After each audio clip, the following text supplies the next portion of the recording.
শীতের আমেজে আর এরকম সবজি দিয়ে চাউমিন হবে না সেটা কী করে হয় বলো? এমনি সময় দেখ সবজির দাম থাকে, কেনা দুষ্কর থাকে। আর এখন তো শীতে সবজির দামটা এমনিতেই একটু কম। তাই ভাবলাম যে আজকে সবজি দিয়েই সন্ধ্যার টিফিনটা করে ফেলি চাউমিনের সাথে। আর এমনিতেই তো বাচ্চাদেরকে এই এরকম গাজর বিম খাওয়ানো একটু কষ্টই। তো ভাবলাম চাউমিনের সাথেই আজকে ওদেরকে খাইয়ে দিই। তাই আজকে চাউমিনটাই রেডি করে ফেললাম। আর চাউমিনটাকে আমি না প্রথমে একটু লবণ দিয়ে আগে জলের মধ্যে চাউমিনটাকে একটু সেদ্ধ করে নিলাম। আর এটাকে সেদ্ধ করার পরই তারপরে এটাকে আমি ভালো করে জলটাকে ঝরিয়ে নিয়েছি। আর জলটা ঝরানোর সময় না চাউমিনের মধ্যে আমি একটু ঠান্ডা জল দিয়ে দিয়েছি যাতে চাউমিনটা লেগে না যায়।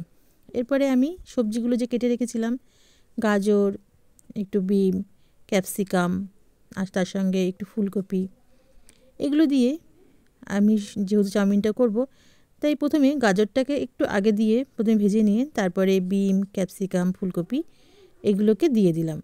দিয়ে এগুলো একটু সুন্দর করে ভেজে নেব।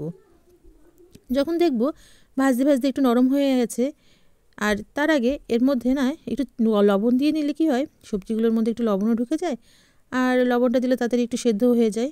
আর সবজিগুলোকে আমি একটু ঢাকা দিয়েই ভাজা ভাজা করে নিয়েছি, কেননা তাড়াতাড়ি তাহলে একটু ঢাকা দিয়ে ভাজা করলে তাড়াতাড়ি একটু ভাজাটাও হয়ে যাবে। এরপরে আমি এর মধ্যে দিয়ে নেব লঙ্কা কুচি, আর লঙ্কা কুচিগুলো একটু নাড়াচাড়া করে তারপরে এর মধ্যে দিয়ে নেব একটু পেঁয়াজ। আর এই লঙ্কা পেঁয়াজটা ভেজে তারপরে এর মধ্যে দিয়ে নেব আমি চাউমিনগুলো। চাউমিন রান্না তো আমরা সকলেই অনেক রকমভাবেই করে থাকি।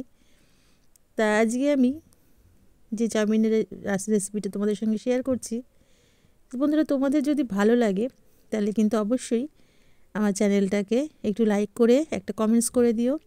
আর তার সঙ্গে যদি তোমাদের ইচ্ছে ভালো লাগে তাহলে সাবস্ক্রাইবের সঙ্গে সঙ্গে অল বাটনটাও ক্লিক করে দিও।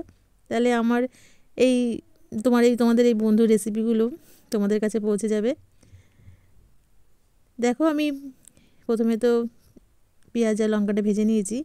এরপরে এর মধ্যে ডিমটা একটু ছোটো ছোটো করে টুকরো করে নিলাম খুন্তিটা দিয়ে। এরপরে চাউমিনটা দিয়ে দিলাম।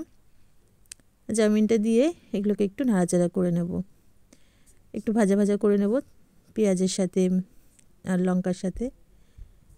এগুলো ভাজা ভাজা একটু হালকা একটু ভাজা ভাজা করে নেওয়ার পরে এর মধ্যে দিয়ে নেব আমি যে ভেজে রাখা সবজিগুলো তুলে রেখেছিলাম, সেই সবজিগুলো এর মধ্যে দিয়ে নেব। আর তারপরে একটু খুন্তি দিয়ে সবজির সাথে চাউমিনগুলোকে ভালো করে একটু মিশিয়ে নেব যাতে সব জায়গাতে সবজিগুলো মিক্স হয়ে যায়।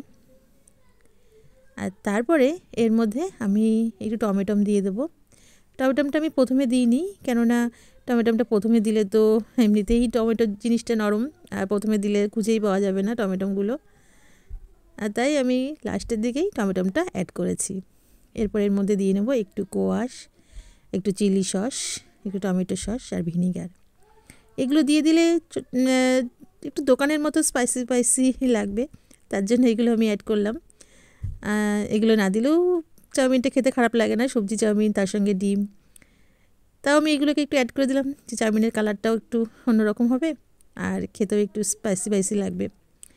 একটু দোকানের মতন জাস্ট করার চেষ্টা করেছি, তার জন্য আমি একটু এই সসগুলো দিয়ে চাউমিনটাকে একটু ভালো করে নেড়ে নিয়েছি। আর তারপরে যখন একটু ভাজা ভাজা হয়ে গেছে, এইটা চাউমিনটা তো আর খুব বেশি ভাজা করতে লাগে না, মোটামুটি একটু নাড়লেই খানিকক্ষণ 5-7 মিনিট নাড়লেই চাউমিনটা রেডি হয়ে যায়। দেখো আমার চাউমিনটা রেডি হয়ে গেছে,